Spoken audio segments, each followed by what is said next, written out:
बोलिए श्री सतगुरुदेव महाराज जी की जय, साचे दरबार की जय।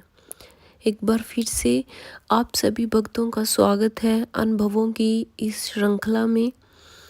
आज हम अनुभव करेंगे बहन का, जो रहती हैं दिल्ली में। वो अपना अनुभव हम सबके साथ साझा करते हुए बताती है कि कैसे गुरु महाराज जी ने एक बार फिर से उनके कर्म संस्कारों को काटकर उन्हें जीवन दान दिया। वो बताती है कि यह उन दिनों की बात है जब मैं बहुत बीमार रहा करती थी और मेरे पेट में बहुत तेज़ दर्द रहता था। डॉक्टरों ने मुझे बताया कि मेरी आंतों में बड़े बड़े जख्म हो चुके हैं। इस कारण कुछ भी खाया पिया नहीं लगता था, इसलिए धीरे धीरे मेरा सब कुछ खाना पीना बंद हो गया। इसी कारण मेरा शरीर इतना कमज़ोर हो गया कि महीने में एक बार तो नर्सिंग होम जाकर ग्लूकोज और इंजेक्शन लगवाने पड़ते थे। उन दिनों मैंने इतने डॉक्टरों को दिखाया कि यदि कोई उनकी गिनती मुझसे पूछे तो मैं बता नहीं सकती। दिल्ली की तो बात अलग है, मैं दूर दूर के शहरों में भी अच्छे डॉक्टरों को दिखाया पर कोई फ़र्क नहीं पड़ा। बीमारी बढ़ती गई। अब तक मेरा हीमोग्लोबिन अर्थात मेरे अंदर खून घटकर केवल 4 ग्राम रह गया था। मैं सूखकर कंकाल बन चुकी थी। परंतु साधकों, मैं यहाँ अपनी बीमारी का बखान नहीं करना चाहती। मेरी तो सिर्फ यही इच्छा है कि मैं आप सभी को कैसे बताऊं कि कैसे जिंदगी के इस दुखदाई पड़ाव पर मुझे गुरुदेव श्री आशुतोष महाराज जी की छत्र छाया मिली और फिर किस प्रकार उन्होंने मुझे कष्टों के इस सागर से पार लगाया। दरअसल मेरे पड़ोस में एक बहन जी रहती थी जिन्होंने श्री आशुतोष महाराज जी से ज्ञान लिया हुआ है। वे मुझे अक्सर सत्संग सुनाया करती थी। मैं उनके विचारों से बहुत प्रभावित होती थी। यूं तो मेरे पड़ोस में ऐसे बहुत से लोग हैं जिन्होंने कहीं ना कहीं से दीक्षा ली हुई है। वे भी मुझे अपने गुरुओं की महिमा सुनाया करते थे, लेकिन आज तक किसी ने मुझे यह नहीं कहा था कि गुरु ईश्वर का प्रत्यक्ष दर्शन करवाता है। केवल यही बहन जी ऐसी बातें करती थी, पर अब भी गुरु धारण करने के लिए मैं तैयार नहीं थी। फिर कुछ समय बाद बहन जी ने अपने घर में सत्संग करवाया। सत्संग सुनने के बाद मन को बहुत शांति मिली। मैंने सत्संग करने आई प्रचारक बहनों को ज्ञान के लिए अपना नाम लिखवा दिया। उचित समय पर गुरु महाराज जी की कृपा से मुझे ब्रह्म ज्ञान प्राप्त हुआ। मैंने अपने भीतर बहुत प्रकाश देखा। मुझे लगा मानो जीवन में नया सूरज उगाया हो। मैं निरंतर सुमिरन में रहने लगी। बीमार तो अब भी बहुत थी, लेकिन अब मन बिल्कुल हल्का हो चुका था। किसी से कोई शिकायत नहीं रह गई थी। लगता था यह मेरे ही कर्म है, इसीलिए मुझे ही भुगतने पड़ेंगे। सच बताऊं तो अब मुझे मौत की भी चिंता नहीं थी। बस अब मन में यही रहता था कि इस जीवन के रहते मैं अधिक से अधिक साधना और सुमिरन कर लूं। कमजोरी के कारण घर का काम ज़्यादा तो नहीं कर पाती थी, इसलिए ज़्यादा से ज़्यादा साधना में रहती थी।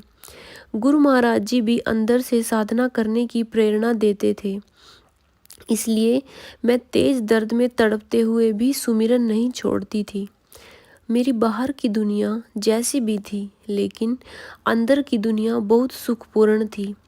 मुझे अपने भीतर ऐसे ऐसे अलौकिक दृश्य दिखाई देते थे जिनका मैं वर्णन तक नहीं कर सकती। उनका दर्शन मेरी आत्मा को तृप्त कर देता था। एक दिन मुझे इतना तेज दर्द हुआ कि बर्दाश्त से बाहर हो गया। दवाई ले आई, इंजेक्शन भी लगवा लिया, लेकिन कोई असर नहीं पड़ा। मैं बेहोशी की हालत में पड़ी थी, लेकिन महाराज जी की असीम कृपा से अब भी मुझे सुमिरन की सुधि थी। ऐसी अवस्था में मुझे नजर आया कि मेरे पति और सभी रिश्तेदारों ने मुझे अर्थी पर उठा रखा है और वे शमशान घाट पहुंच चुके हैं। पर जैसे ही वे मेरी अर्थी को रखने लगे कि तभी महाराज जी प्रकट हो गए और उन्हें रोक दिया। कहने लगे, अभी नहीं, जरा रुको, थोड़ा समय रुक जाओ। लेकिन मेरे पति और संबंधियों ने कहा कि वे लाश को और ज़्यादा देर तक नहीं रख सकते। उसी घाट पर एक अन्य लाश का दाह संस्कार हो रहा था। महाराज जी ने उस लाश की ओर संकेत करते हुए कहा कि अच्छा, तब तक तो रुक जाओ जब तक इसकी संस्कार क्रियाएं चल रही हैं। साधकों, यह अनुभव इतना वास्तविक था कि पूरे दिन मुझे यह एहसास बना रहा कि मेरी अर्थी सजी हुई है और मेरी लाश बस चलने के लिए तैयार है। महाराज जी ने यह जो अनुभव दिखाया था, यह सिर्फ एक सपना नहीं था, बल्कि मेरे जीवन की एक कड़वी सच्चाई थी। क्योंकि पहली बात तो मेरी हालत मरने जैसी थी, और दूसरा, आज तक जितने भी ज्योतिषियों को दिखाया, उन सब ने एक ही बात कही थी कि मैं 35 वर्ष से अधिक नहीं जी सकती, और यह मेरी उम्र का वही दौर चल रहा था। अब मैंने अपनी साधना जैसे तैसे करके बढ़ा दी। लगभग 1 महीने बाद मेरे अनुभव में महाराज जी आए और बोले, तू चिंता क्यों करती है? तू अब बिल्कुल ठीक हो जाएगी, क्योंकि तूने अपनी साधना से अपने पिछले कर्म संस्कारों को जलाकर राख कर दिया है। यह कहकर महाराज जी ने मुझे अपने हाथ से प्रसाद खिलाया और फिर अंतर्ध्यान हो गए। अनुभव समाप्त होते ही मुझे फिर नींद आ गई।